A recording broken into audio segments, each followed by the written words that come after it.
importance of literacy and what it does for us in this state, as well as for every individual building that foundation of reading.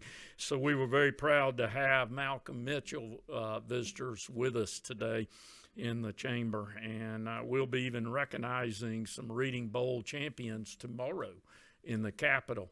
Members starting at about 12 o'clock. So if you want to be present for that, please do come. I also want to point out here, I can see we have some students here that I'm glad to have here. Is it Pebblebrook High School and South Cobb High School? Hold your hands up. Let us thank you, students. Now, I hope it'll put a smile on your face, but in 1971, I came down here to be a page and was proud of it, and I have pictures. Now, I was quite young at that time, but enjoyed my time down here in the education. So, students, thank you for coming. And, yep.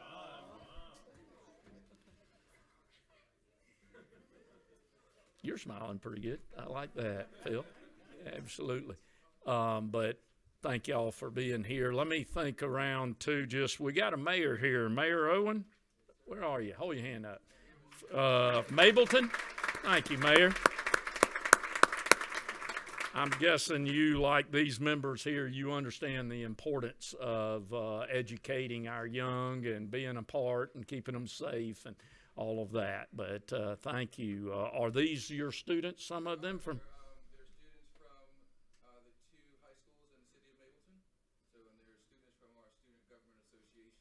Oh, good. Sponsors that are here. So we brought them down here today to see the work of the government and the people in real time and in real life. So, giving them the tools necessary to go forth and be great citizens.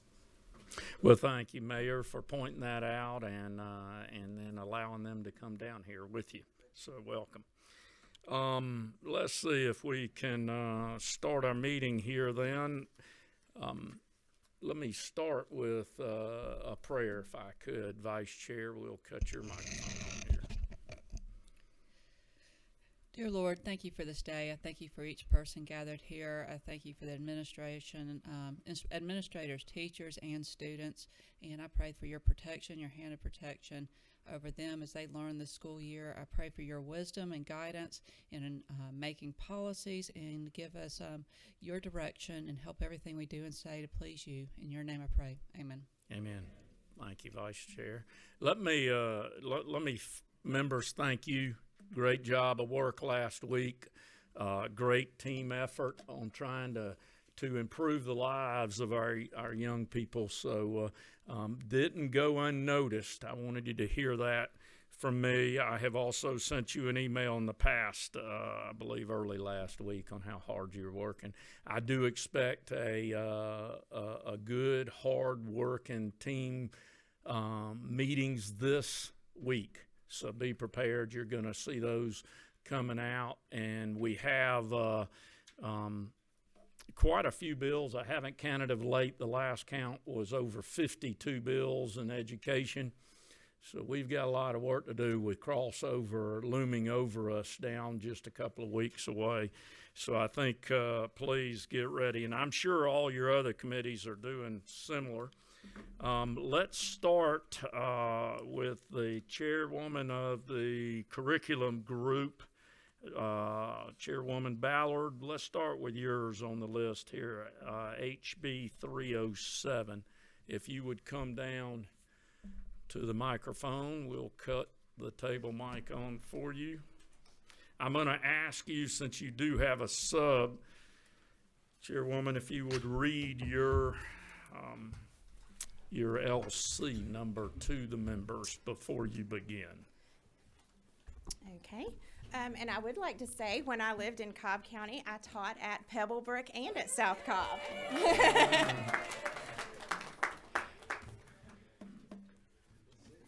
That was before y'all were born, though. Thank you, Mr. Chairman. I've got LC 492276S. That's correct. I believe that we're all working from the same one with a microphone as yours. Okay, thank you so much. Members of the committee, This bill is a continuation of our literacy efforts that began in 2023 with House Bill 538. It's an ongoing priority of the House and of Speaker Burns. And I submit to you that we can do much better than the 30% proficiency level that we have arrived at by using a curriculum in our state that does not work. What this bill does, it removes outdated language of programs that do not align with the science of reading standards that were passed and signed into law by the governor in 2023. It prevents the 3-cueing method from being used in Georgia as a primary means of instruction, and it makes it clear that any 3-cueing curriculum is not to be considered a high-quality instructional material. It adds dyslexia to the Georgia Early Literacy Act based on recommendations from the Literacy Council, and it defines characteristics of dyslexia and dyslexia itself. And the last thing it does, it codifies the structure of our literacy coaches and creates a literacy coach coordinator to ensure that our coaches get quality instruction that's standardized so that they can pass that along to the teachers in their RESAs and in their local school districts. One thing that this bill does not, it does not ban the use of picture books or pictures or calling attention to children's attention to pictures or using flashcards in instruction. All of this can be used as a supplemental material in the classroom, but they may not be used as the primary means of instruction because this is a story that's as old as the Bible. It's trying to build a house on a foundation of sand, and that doesn't work.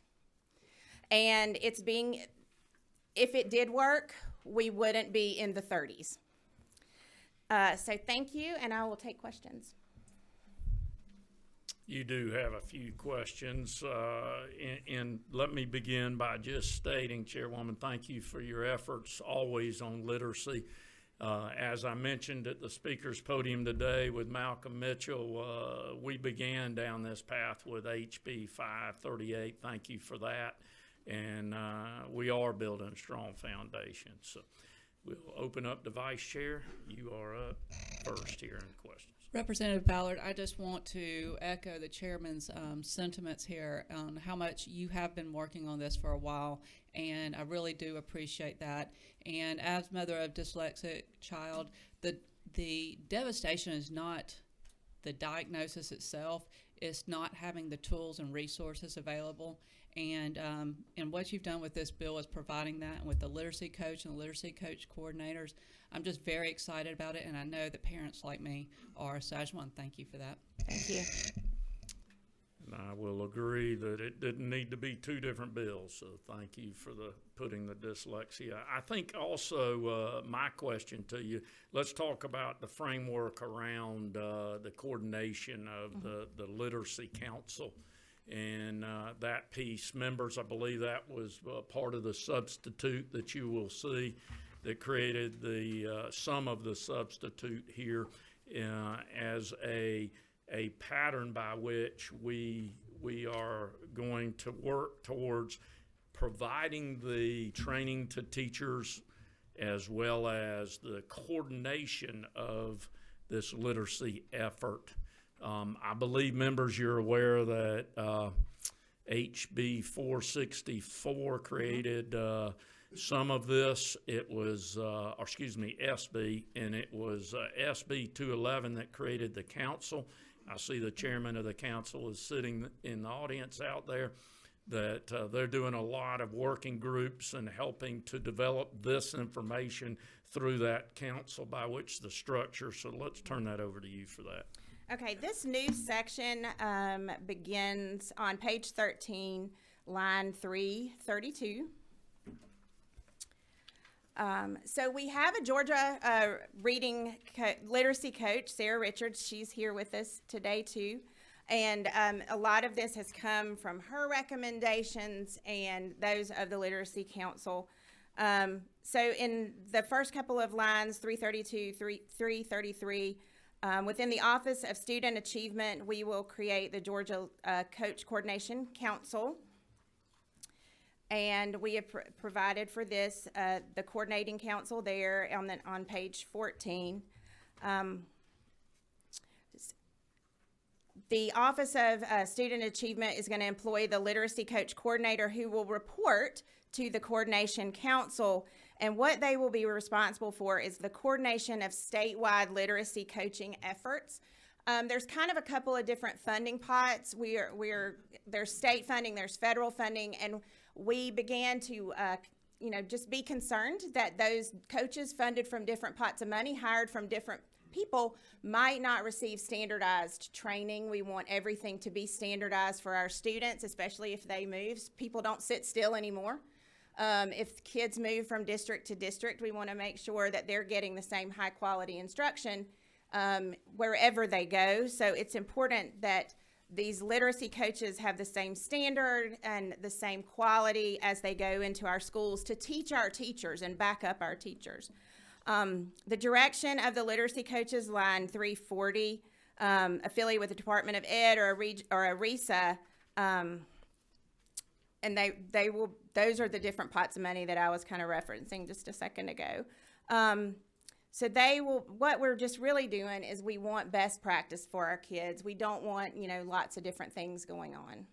And that's the purpose of this structure. Number 28. Thank you, Mr. Chair. Two things at the proper time.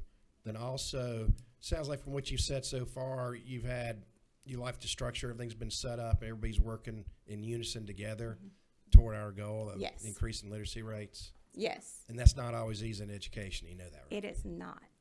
Thank you for doing that. Thank you. Number 14. Thanks for bringing the bill. So line 342, state or federal funds. How many people are part of this coaching council? And number two, what is the estimated appropriations needed that would be state or federal? And what are we anticipating in the state? So the federal, it's 60 literacy coaches. That was put in place last year for the bottom 60 schools. The Department of Ed came up with that money last year. Should I tell them our ask of the Well, of appropriations? yes, absolutely, with appropriations.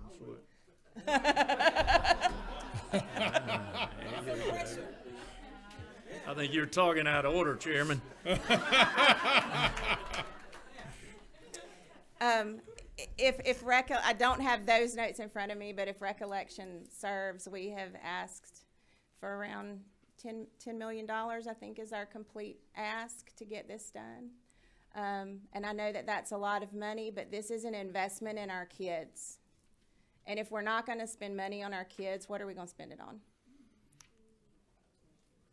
And I'll add to that for your purpose there, representatives. It's also put the Growing Readers program in there, and where the placement of the Growing Readers, our current coaches that we have out there, and adding about 86 new coaches statewide that will all be a part of that council. We can share that with you as we continue to try to appropriate it, as the chairman was mentioning down there.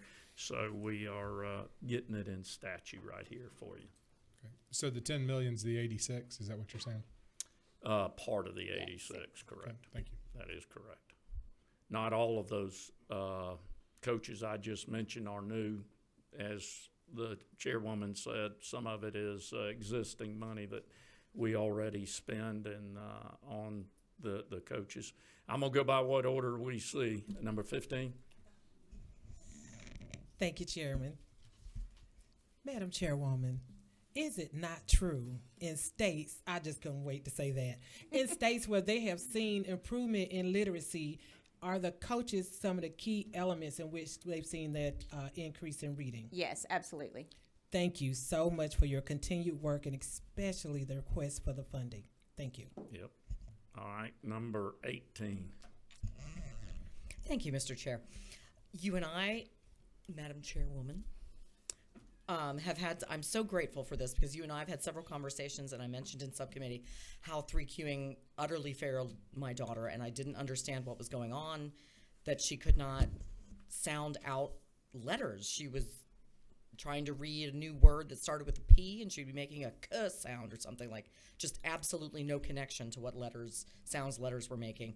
Now, fortunately, my husband and I had the resources to spend hundreds, if not thousands of dollars on tutoring for her to get her straight from this. But I'm hoping that this works, and I know this will for the next generations, to get not only our total reading literacy rate up, but my daughter, now that she's a confident reader, she reads for pleasure, she tears up books, she's doing great. So this is going to be a smashing success. Thank you very much. I love to hear it. Great, thank you, Representative. All right, number 19. Madam Chairwoman, thank you again for bringing House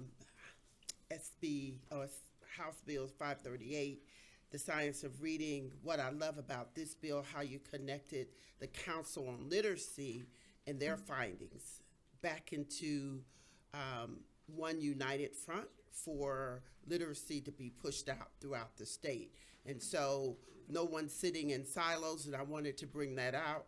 And we've had the first meeting I attended with the Council on Literacy and saw the passion and support that they were going to have for your first bill on Literacy Act, and now we're expanding it with dyslexia.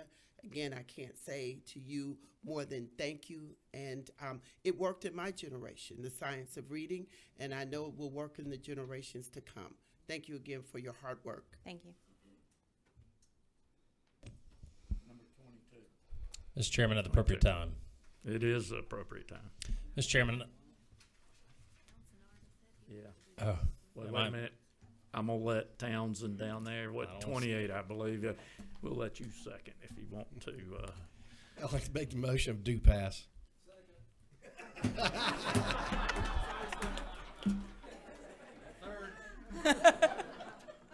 I couldn't push your button. I tried, Representative, to get you. All right, we've got a motion of due pass and a second for LC 492276S, HB 307. Good bill. All in favor, say aye. Aye.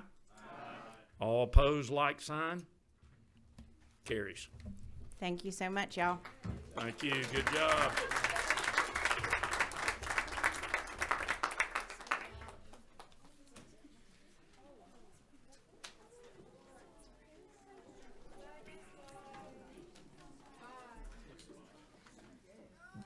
Goodbye, students. Thank y'all for attending with us.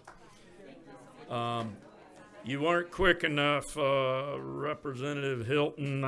So what we'll do is we're going to jump Representative Chastain in front of you today to continue your downhill movement here. But, oh, okay.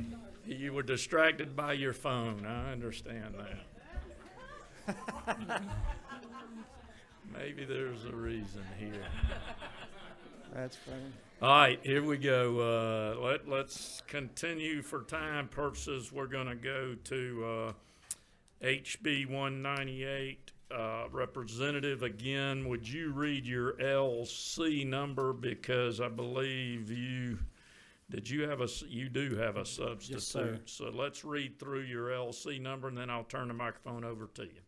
LC 62016S. That's correct. That's what we have. The mic is yours. Okay, thank you, Mr. Chairman, members of the committee. Glad to be here today. I was hoping that all the young people would still be here behind me when I presented this bill, because that's the cheering on. And hopefully Representative Hilton can make a motion here in a few minutes. See how that goes. If he's not distracted. Okay. Anyway, thank you for letting me be here today. This bill passed the Senate last year, making its way through the House, and basically just ran out of time in the House. But this is for the Boy Scouts and Girl Scouts, as they're listed as a patriotic society under Title 36 of the U.S. Code. This bill simply is just trying to encourage schools to facilitate access for students to like in our district, we have where the Boy Scouts will come in and have the changing of the flags and ceremonies and things like that. So that's what this bill's about, to facilitate access for the students, for especially schools that receive state money. Again, we just want to try to encourage them to allow these folks in to talk to them about the Boy Scouts and Girl Scouts. 14 other states have passed this legislation. Recently, Tennessee and South Carolina have passed it as well. So that's really all the bill, Mr. Chairman. Okay. I'm gonna try to go in order. You do have some questions, so try to go in order by which I received them. Number 15. Thank you, Chairman. Thank you for this legislation. Yes, So ma'am. I want to make sure that I'm clear what other patriotic society other than Boy Scouts and Girl Scouts, and do we know what reasons school systems or schools, not necessarily system, are denying or what groups were denied? I just want to make sure that we're real clear about what's going on, because now we're tying the hands of principals or who can come in their schools, or potentially Yes. tying their hands. Yes, ma'am. So the patriotic groups under that title, there's a pretty good number of them. I know I had the question asked during subcommittee by the representative, and I've written down a few of them, but most of them, they are patriotic groups like Boys and Girls Club, ROTC, Veterans of World War II, American Gold Star Mothers, Civil Air Patrol, but there's several listed in that as a patriotic group. Yeah, and then what groups, I guess, have been denied by their local schools from having access? Always, when these kind of pieces of legislation come up, I'm always want to understand why we're doing that, and so what led I'm not us really here. sure what other schools, most of the schools that I've talked to are allowing the scouts to come in and talk, but I know I'm on the State Boy Scout Board for the Northeast Georgia Council. And again, this bill is just to encourage if there are schools out there that are not letting them participate. Okay. Number 14, you were next, I believe. Thank you for bringing this. Yes, sir. And at the appropriate time, I would like to ask for due pass. Still got a few more questions. We will definitely come back to you. Number 3. Thank you, Chair. Representative, appreciate you bringing the bill.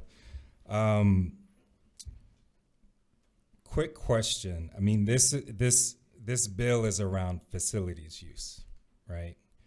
And what I don't want to happen is us here at the state micromanaging the use of facilities and rooms, one, and then two, advantaging one. I mean, these are great programs, right? Right. Advantaging one program over other important, critical after-school summer learning programs. And so if the program is not listed or fall within the category of a patriotic society, it would not be covered in this bill, correct? And so we would be advantaging some programs over robotics, drones, correct? Answer. I'm not sure on that. This bill is just for the patriotic society groups, the youth groups listed under the Patriotic Society. We'll let, Chairman, hold on. Let's let Legislative Council talk about that for a second if we could. It's a good question. Thank you, Chairman. Essentially, the quickest way that I can say this is our public schools are what are considered under the law limited public forums. That means that the general public does not have a standing right to come into any public school as a public space and engage in protected activity. But it's a limited public forum in so far as if a school does open up their facilities to a group to engage in this kind of activity, they essentially are obliged to let other groups in as well. And what the schools cannot do is engage in any kind of viewpoint discrimination. They can provide for some parameters about who can be in the school, just, if they have to comply with facilities use requirements and certain safety requirements. But once a school system or a school allows one group to come in, they cannot then deny access to another group based exclusively on that group's viewpoint. That would be a violation of the First Amendment. So although this bill expressly provides for these two groups and the groups that are on this list to come in, by allowing them to come in, they are effectively requiring other groups to be allowed to come in as well, indirectly. That was my only concern. Okay. Thank you. Thank you for the question. Again, I'm going to try to go in order. Number 4. Thank you, Mr. Chairman, and thank you. I took a look at the list, and to Legislative Council's point, I guess we are potentially, opening the door that if you include one, you have to include all. And I know NEA, for example, is a patriotic organization. So that means that I guess NEA would have to be able, and their affiliates, I'm assuming, would have to be able to come into any meeting, and I don't know if that's the case now or not. But I also run into the shall, and if we don't do it, that's where I run into a problem is if it says you shall do this, but then if you don't, what happens to a school that if they do not comply? That's just, I don't know if there's any penalty or if you want a penalty, but I think that when you deny it, maybe as it moves forward, if it moves forward, determining some parameters to give the school system to say you have reasonable policies or something like that. That's all I would ask. Thank you. Number 26. Yep. Representative. Thank you, Chairman. Thank you for bringing the bill to my peer. This is not removing a local school system from being able to make a decision based on their facility use and their plans. It's just more about communicating, because oftentimes I've got children that are in elementary school that often have the opportunity to hear from Girl Scouts and Boy Scouts. I have a daughter and a son. It just says that, hey, they get notified as to why. Kids get excited about opportunities and events, and if there's conflict of different activities, or if they thought they were going to be able to use a facility and they win a state championship, now the gym needs to be, or they win a region tournament, now the gym needs to be rescheduled, the high school sports might take over. So this is really about communication and just making open access specifically for Girl Scouts and Boy Scouts. That's your legislative intent? Yes. Yes, Okay. sir. Thank you, Chairman. Okay, number 29.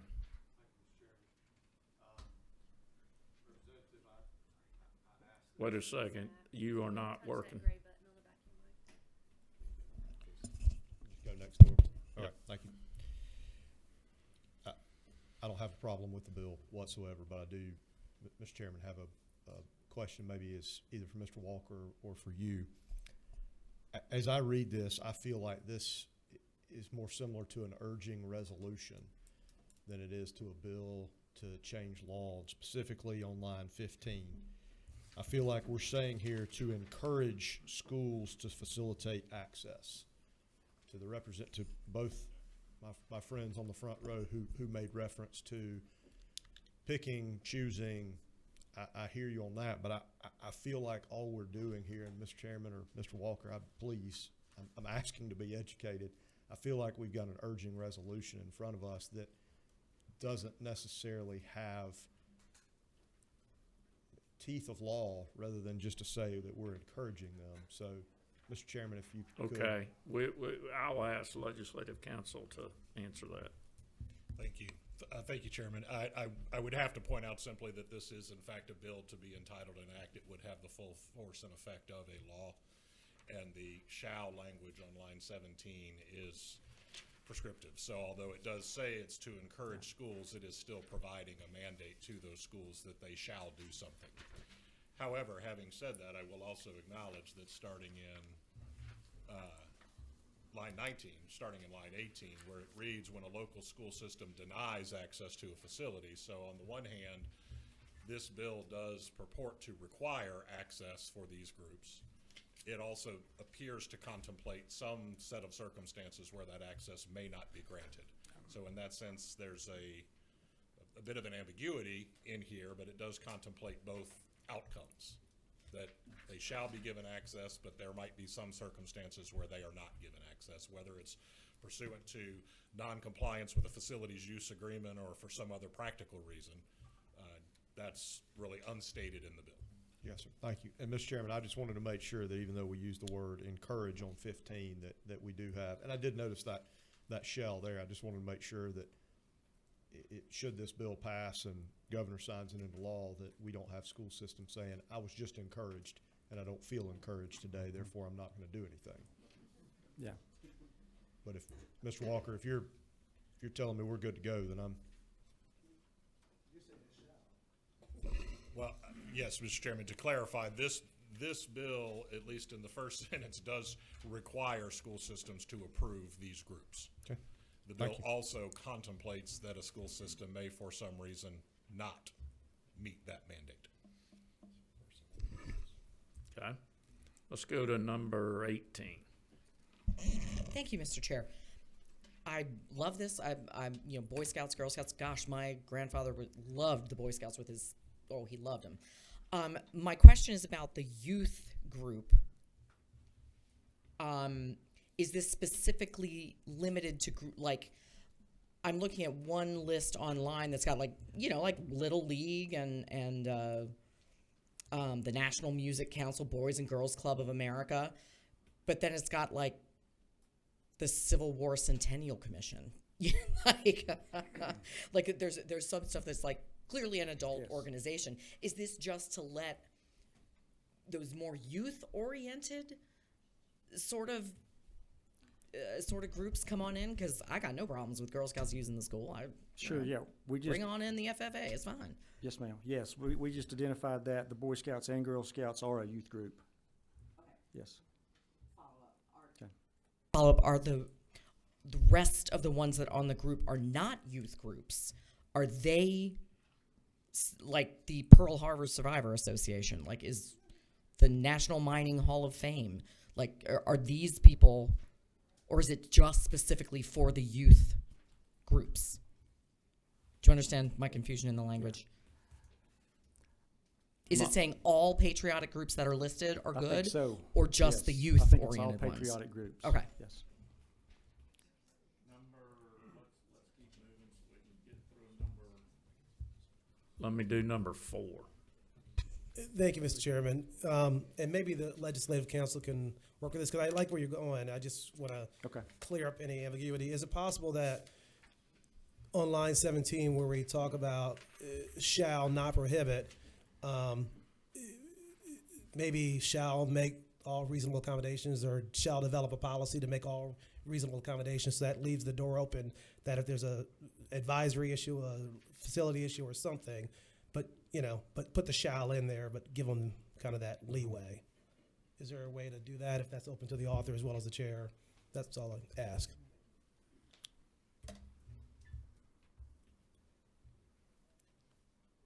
State your question one more time, Representative. I'll cut you back on there. See, Scott, this doesn't count against my points, by the way. I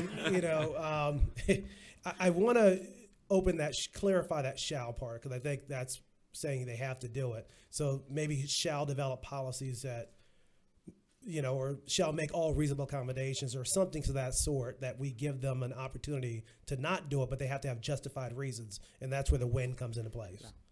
So, if that makes sense. He's writing, so it must make sense somewhat. Yeah, and we can let Legislative Council talk for a moment, but I'm assuming you're offering this up as a friendly amendment. Friendly amendment, yes. Okay. Okay, let's, Legislative Council, you want to state something? I can propose some language that I think would accomplish Representative Wilkerson's statement, but I do feel like I should clarify. Currently, schools are not obliged to accept outside groups to come into their schools. If they let any outside group come into their school, they then have to let all outside groups come into their school, not just groups that are on this list. Right. So it does open the door effectively to any group. I just want to I don't know that I said that clearly before. Well, hold on before you read it. Let's talk to the author for a minute. Is this a friendly amendment to you that you would want considered? I'd like to hear from Legislative Council. I'd rather keep the shall in there, because the last 2 lines still has the discretion of the principal to discourage, or not letting students engage. Yeah. Speak back in the microphone a second. Thank you, Mr. Chairman. If the author's not amenable to it, then I'm fine not making that proposed amendment, unless you did want to hear from them. So. So you're gonna retract your amendment? Gotcha. Okay.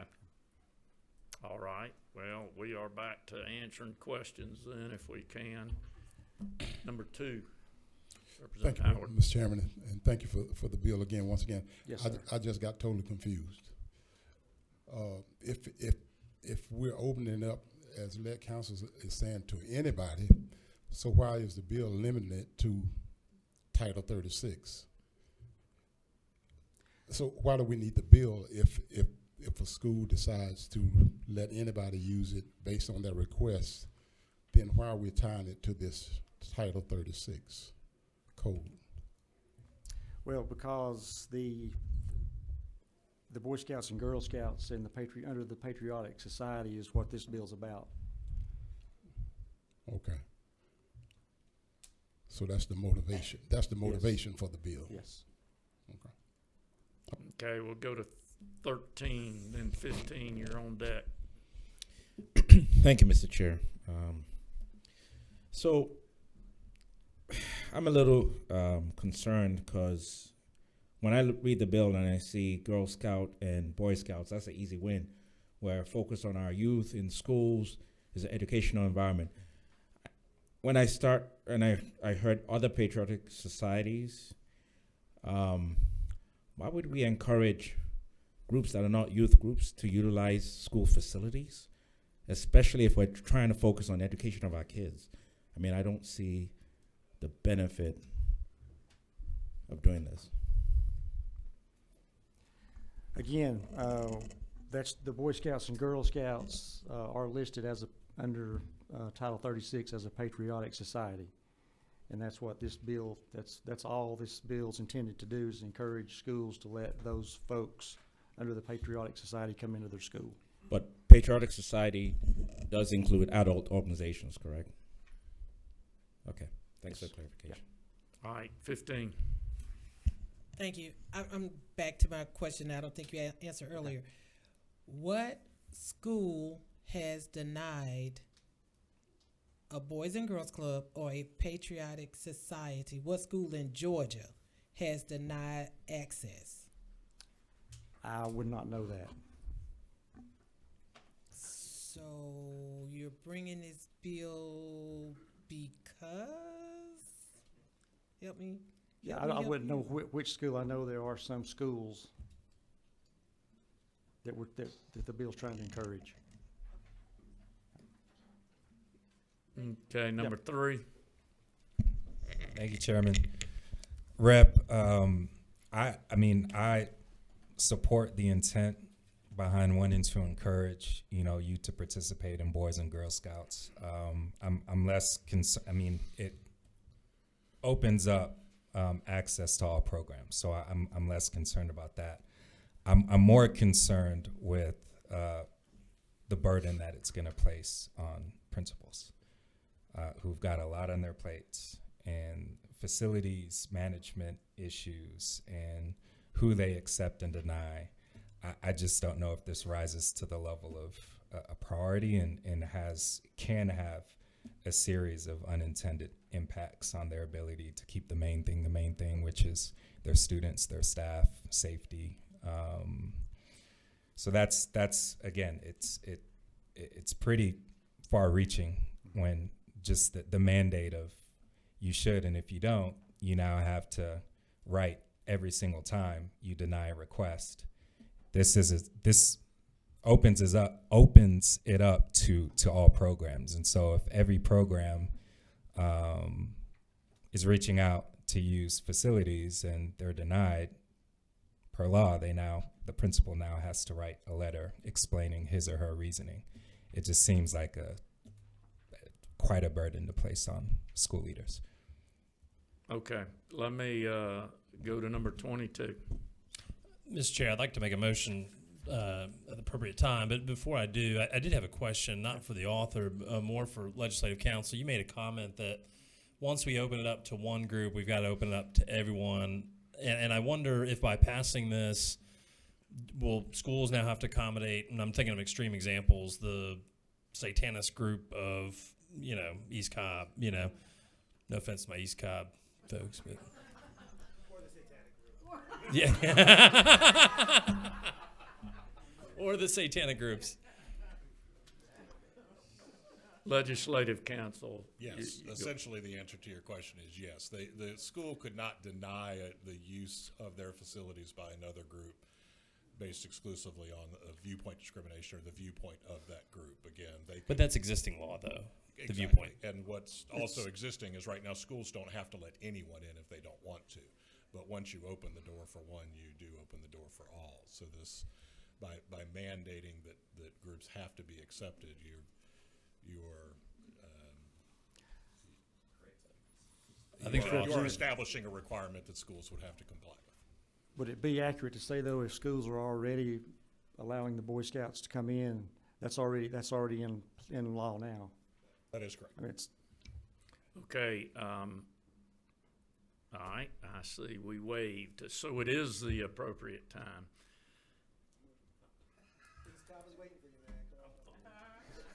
Push your button, please, before he does, thank you. Number 10. I'd like to move that, let's see, House Bill 198. We receive the due pass recommendation by our committee. Okay, we've got a motion. Do we have a second? We do have a second. Thank you. Seeing no other discussion, let's vote on this. All in favor of due pass of House Bill 198, say aye. All opposed, like sign. I don't believe it passes. We'll do a count. All in favor, I'm going to ask you to raise your hand. We are going to do a hand count. If you are in favor of passage of 198, raise your hand.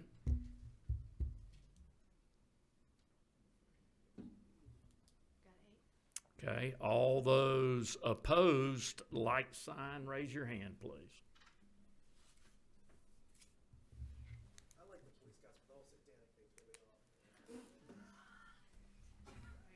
You got one over here too. I've got 7. Okay, it does carry 8-7 then. Thank you, Representative. Thank you. Move your bill there on 198.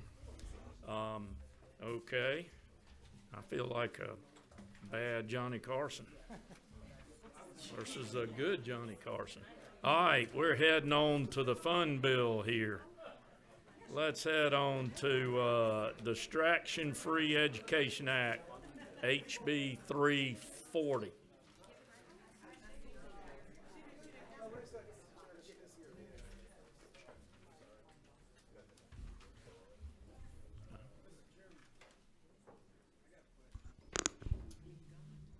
Of this one. When you paged earlier, you mentioned that you paged here at the Capitol. I did. Did you page for Gerald Green by any chance? Dean Green. It'd have been close thinking about it. It'd have been very close. He wouldn't have recognized me though. All right, Representative, thank you for carrying this bill and bringing it before us. We had a robust discussion of this bill in subcommittee last week, and a lot of good conversations here. Let's read your LC number, but hold on one second.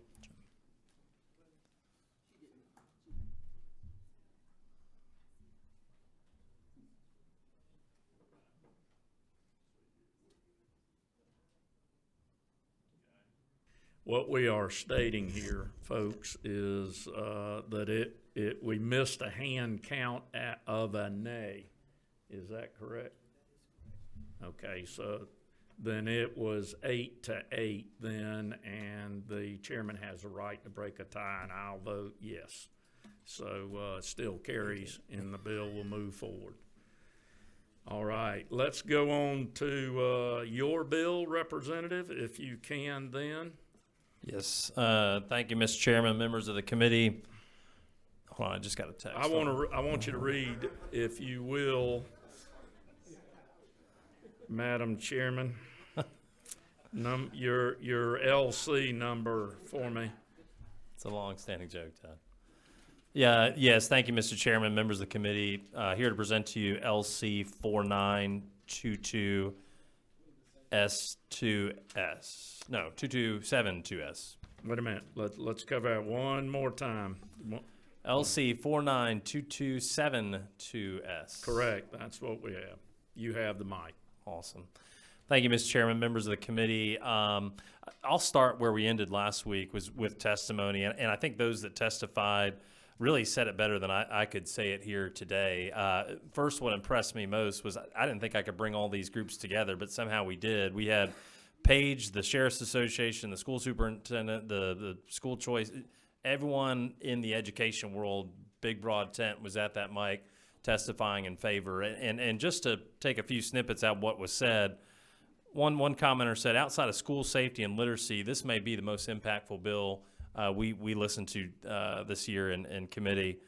One speaker said, years from now, we'll probably look back and ask ourselves, why in the world did we allow cell phones in the classrooms? Mr. Chairman, you said it, I think, best yourself. You said, years ago, this body banned texting while driving. Well, if texting while driving is dangerous, texting while learning is probably just as bad. And so I thought that was an excellent analogy there. I'll walk you through briefly what the problem is, what we all know to be the problem, some of the data around that, the solution that's offered in this bill, and the expected outcomes. The data is this.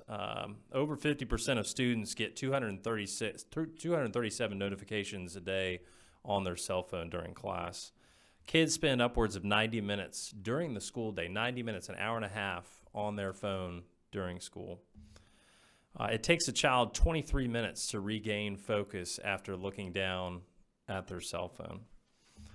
A number of surveys have been done amongst teachers in this space, and upwards of 90% of teachers say, yes, this is a problem and we need to get cell phones out of our classroom.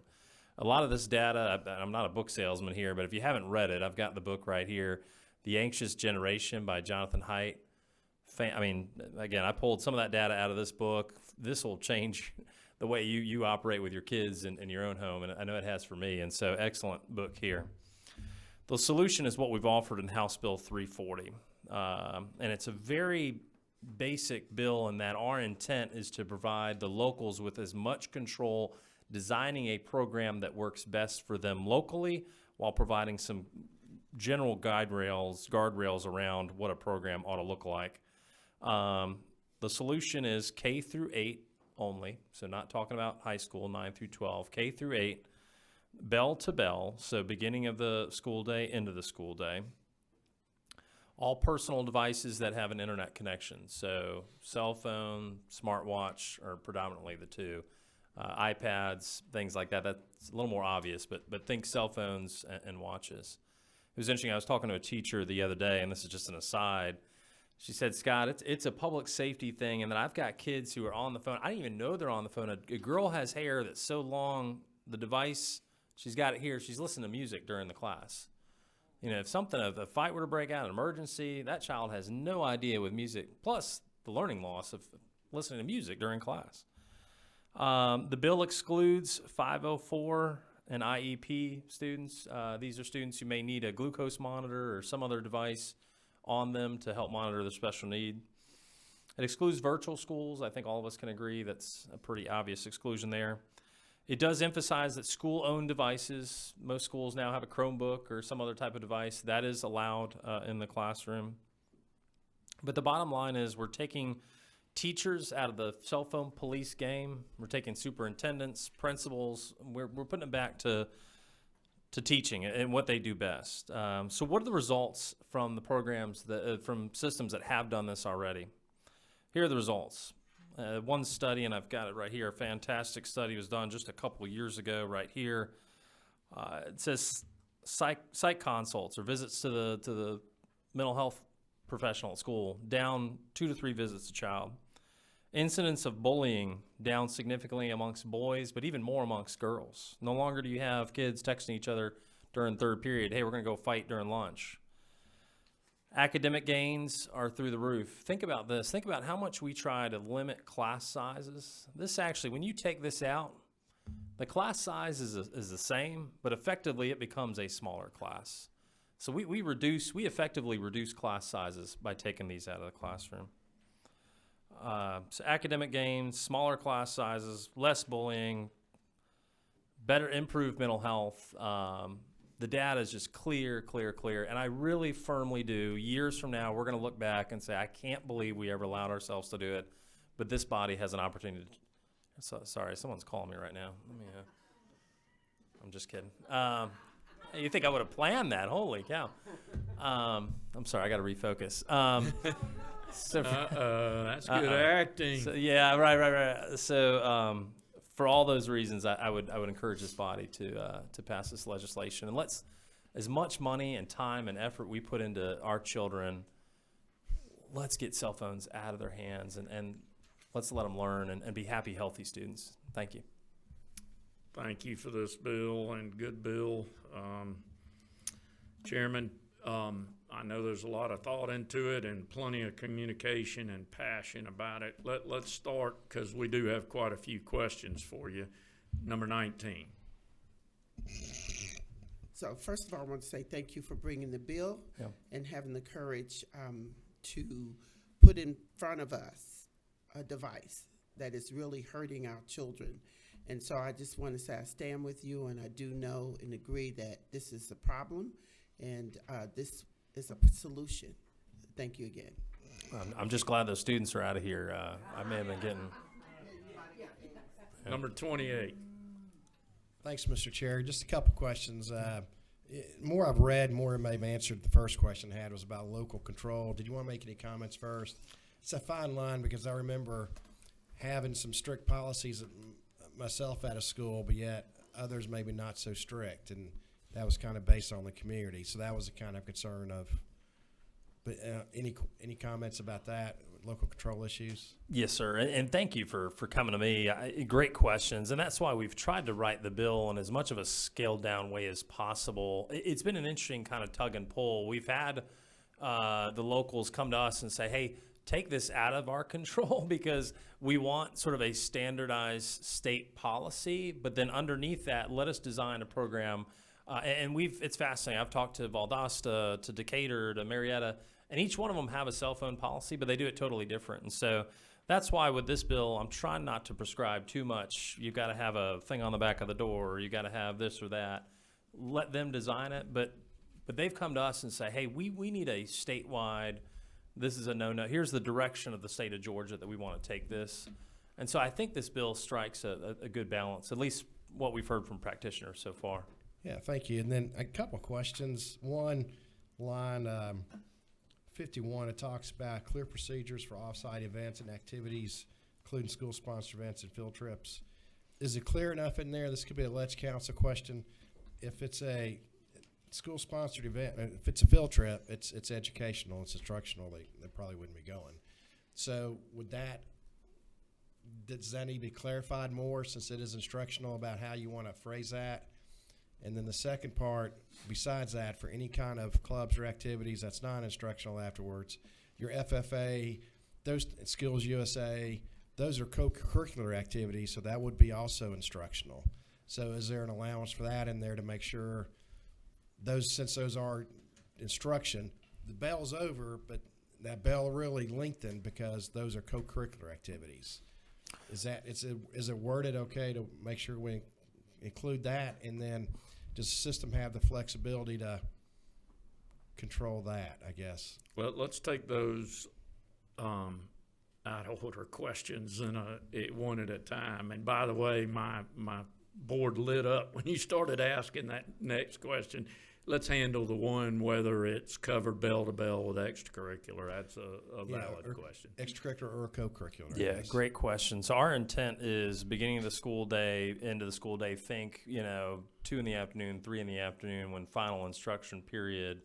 I guess maybe give me some examples of when that would drag on. But co-curricular activities such as FFA, Skills USA, those are considered co-curricular, not extracurricular. So those are actually part of the instructional day. And so I don't want to get, if this bill passes, you get bogged down later of going, what do we, it's kind of that dichotomy there. So I didn't know if there's something that needs to be kind of cleaned up language-wise. Clearly, to me, Representative, there's a difference between extracurricular time and academic time, which I believe you're referring to your academic time, which is bell to bell, and that would be the intent of this. I can refer for a moment if Legislative Council wants to weigh in. Yeah, the provision that you were pointing to, Representative, is concerning the local school system's requirement to adopt policies that would be consistent with the statutory requirements, and the statutory requirements say what the mandates are, the bell-to-bell instruction. So yes, anything that's going on between the bells is what is going to be subject to the restriction. What this second subsection C contemplates is that the school systems might or will be required to establish policies that just kind of cover the bases, but doing it within the compliance with and consistent with the intent of the law. Intent. See if Which that is a answers. common approach that we take, requiring local boards of education to adopt policies that are consistent with the law without telling them exactly what their policies have to be. Okay, I think we've gotten there, but it's a good look and good to be thinking about your intent there too. Number 4, I'm gonna try to go fast through these. Thank you, Mr. Chairman. Is the intent that every school district has consistent policies within their district?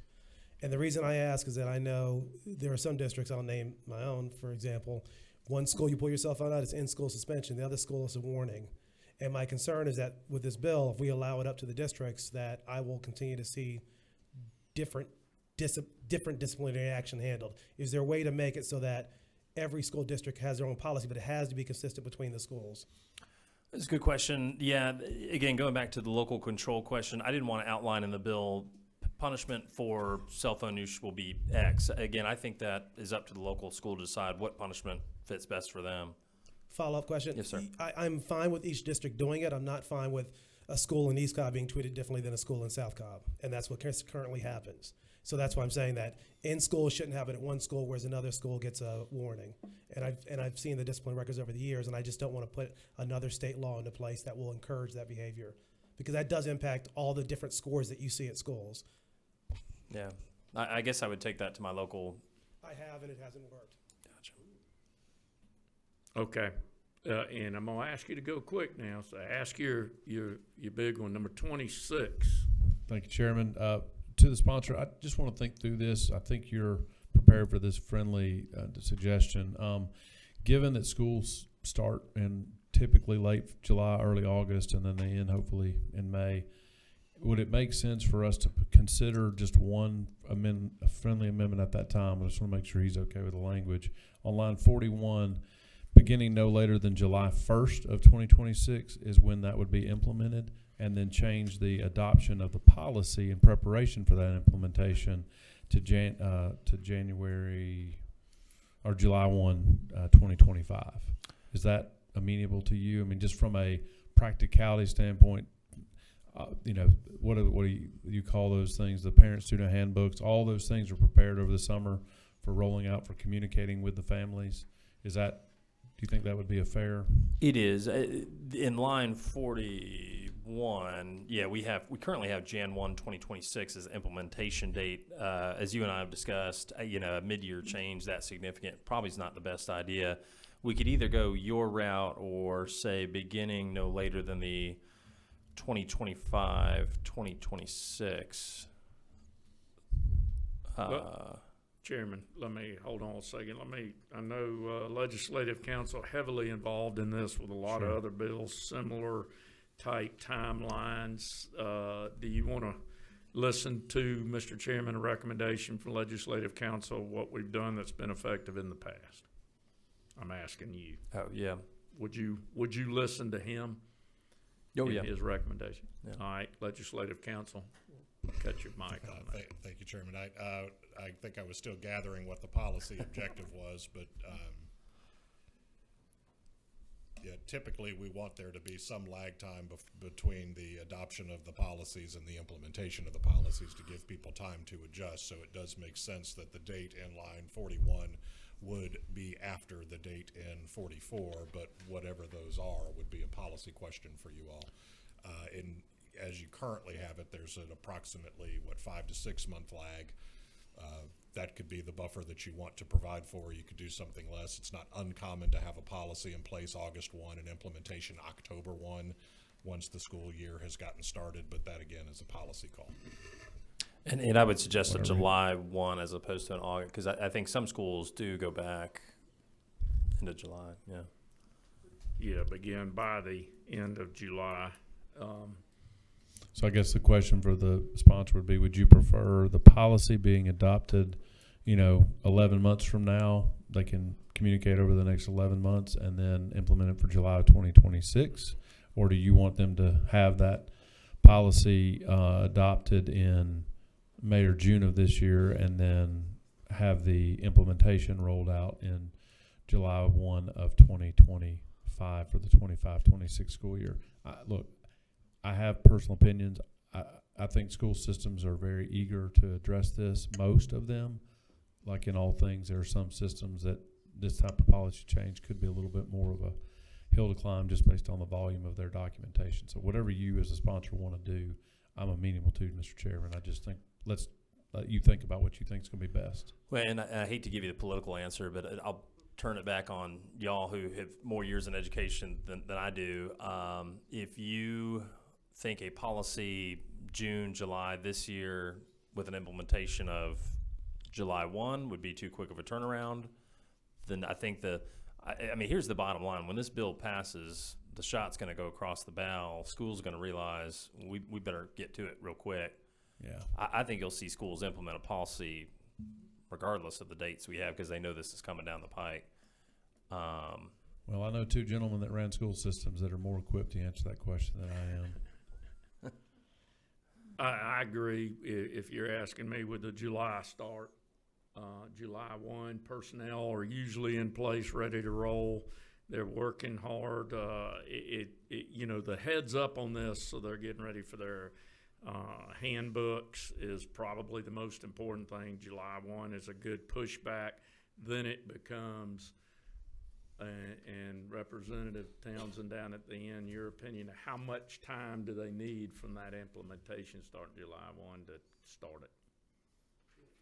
I agree, Mr. Chair. It is a fine line because I think the teachers and admin can be ready for it. Is it ready, like you said, for the mechanics of it, such as the handbooks and everything else? That's the question. Because the governor, should this pass both chambers, I mean, you're talking about a potential May signature. That's a short turnaround. Short window for the teacher side of it. I know in the past, Chairman, Legislative Council, we've had language that said, adopt this on or before, or because some school systems may be in a position to move more quickly and are ready to. I mean, I've heard of two that they want to do this tomorrow, so they're already making, I guess, plans to do that in lieu of whatever we do. But maybe there could be, shall have it passed and implemented by no later than. So it wouldn't prevent a school system from doing it sooner if they could pull it off, but it would also allow those systems that have a harder hill to climb the time they would need just to balance those two out. And for the record, I want to see this go to the age of under 16, but I'm not going to do that to you today. I want us to think about that. I think we should incentivize the opportunity once the students got through that freshman and sophomore year in school, but that's a fight I'll have next year for you. Well, and I firmly believe we get a year or two under our belts, these 8th graders are going to go to high school and say, whoa, what are all these phones doing in my class? I don't like this. That culture in the classroom is going to, yeah. We don't want to create, as you pointed out, floor leader, a situation where we've created more work just trying to get the information out to the parents. This is going to be an item where they would need to do that. So there needs to be enough space where it is in those handbooks. And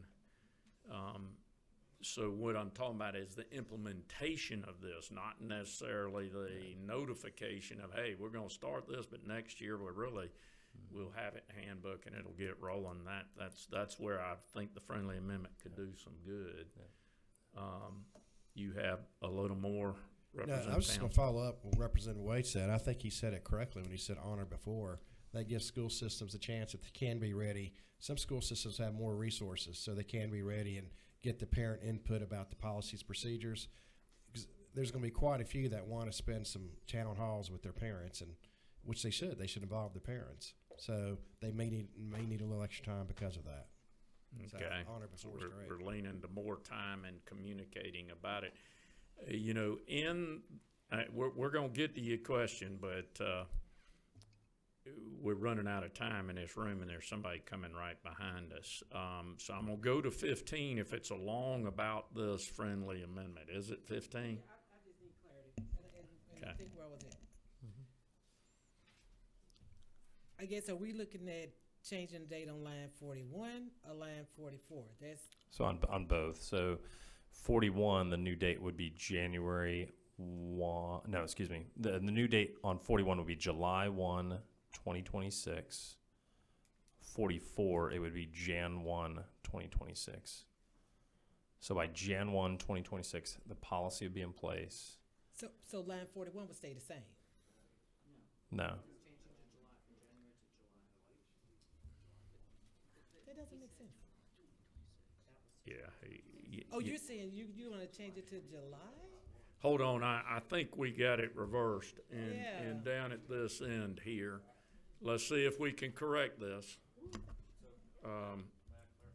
Yes, let's go to line, on the amendment. So Go by line number. Sure. So line 41, my understanding, the way I'm reading this is that when the school year starts, that we want to ensure that by that school year beginning, that would mean by beginning no later than July 1st. And I know I looked up some old language from a friend, as soon as practicable, but no later than July of 2026. No public school student kindergarten through grade 8 shall be permitted to access personal. So that's the beginning of the 2026-2027 school year. Yeah. Doesn't mean they can't do it sooner if they're able to, but it just means on or before or as soon as practicable, but no later than. And then by January 1st of 2026, so I would say as soon as practicable, but no later than January 1st of 2026, each local school system and public schools shall adopt policies and procedures that at a minimum, because you're going to lay out the policy, they're going to vote on it and on or before January, right? That's kind of a normal process. Then submit that, then it would become effective that following school year. That's pretty commensurate with how we typically pass education-related policies. Is that a fair statement to Ledge Council? And I think his practicable language is what I prefer. Since you invited an answer, I will volunteer. I recognize that there is at least one instance where we have used the as soon as practical but not later than. Just from a purely drafting point of view, I don't encourage that. It tends to give the impression that this time we really mean it, which kind of implicates that there are other times when maybe we don't mean it. By July 1, 2026 says by July, which means any time before July. You can't go beyond July 1, 2026. So legally it has exactly the same impact. Now, it is absolutely the purview of the members to express their policy through that draft, but we do strive for some consistency in our code. The objective that we just discussed. Okay, let's look at lines 41 and 45, and Chairman, author of the bill, let's see what you and the floor leader can come up with on months right there and years. That we're gonna leave the wording the way it is. We're gonna change the January of 25 and the August of 26 potentially. So here we go. Yep. I think Line 41, beginning no Yes. later than July 1, 2026. Yes. No public student in kindergarten. And then beginning in 44, by January 1, 2026, Yes. each school system in public school. Can you? Well, we can't. We need a motion, yeah. First. Yeah. I just want to make sure he's ready for that. Yeah. Yeah, it wasn't time for a second, is what we're saying here. we also have to read through it for everybody to understand it in here and make sure we're not still confused amongst the members at what we're looking at here. Floor leader? Yes, sir. You wanna read line 41 through Sure. 44 in a friendly amendment? Yes. I think we So need a motion. Could I offer a motion to do pass first? Or are there other questions just on the bill? Yes, we got a motion now. Okay, motion to do pass. We got a motion and a second. We're good. All right. I'd like to offer an amendment 41 that it shall read, beginning no later than July 1st, 2026, no public school student in kindergarten through 8th grade shall be permitted to access personal electronic devices during the school day except as otherwise provided in this code section or required by law. Line 44 continues as C. By January 1st of 2026, each local school system and public school shall adopt policies and procedures that at a minimum, : So that's the only change. Friendly amendment. Yes, sir. You feeling okay? Yep. All right. We need a second. I believe we got a second right here. Let me just check to clarify with legislative council on the dates. You feel like do you see any problem from the dates that we have stated in this bill? No, Mr. Chairman. There you go. That helps me. All right, I'm gonna continue discussion on this item. I'll allow one question, then we're gonna vote on the amendment. Okay. Yes, ma'am. Yeah. Okay, so I see what you've done. So we are basically delaying this action for a year. And the rationale for delaying it is because. So, I'd love it in tomorrow, but again, I think it's a pretty big culture change and shift within schools. We initially had it for Jan 1 to go into place. I think it's tough having kids go a full half a year, getting back from Christmas break and saying, I think it's easier on the teachers, administrators, school, beginning of the year, this is the policy, and so that's the tough part, is lining it up with when the bill is going to pass, when policy goes into place, but again, you'll find me on a road trip to every school in the state saying, hey, I know the bill doesn't come into effect, a year or two from now, but yeah. Okay. Guys, I do want to vote on this if we can, so very quickly, please. Number 12, very quickly. Chairman Hilton, I read 41 as no later than July, which means they could do it today or they could do it July. And I read 44 as by, meaning they can do it, quote, today or by January 1 of 2026. Do you read it the same way, sir? I do. Thank you. Thank you. All right, we have an amendment on the a friendly amendment on the floor the chairman is good with. Let's vote on that amendment. It has been read. Hopefully I don't have to read that again. All in favor of this amendment, say aye. Aye. All opposed, like sign. Just one opposed. All right, your amendment carries. Thank you, floor leader. Now is an appropriate time if we. Yeah, we do. Thank you. We do. Appropriate time to move on, see if we can vote on this bill, seeing no other discussion. As amended, all those in favor of HB 340 that is before us, say aye. Aye. All opposed, like sign. Your bill carries. Thank you very Thank you, Mr. much. Chairman. Hey, we stand adjourned. Thank you, audience, for being here. Members, thank you for working so hard. Remember, tomorrow we're recognizing the Reading Bowl winners in the Capitol around lunch at noon, atrium area.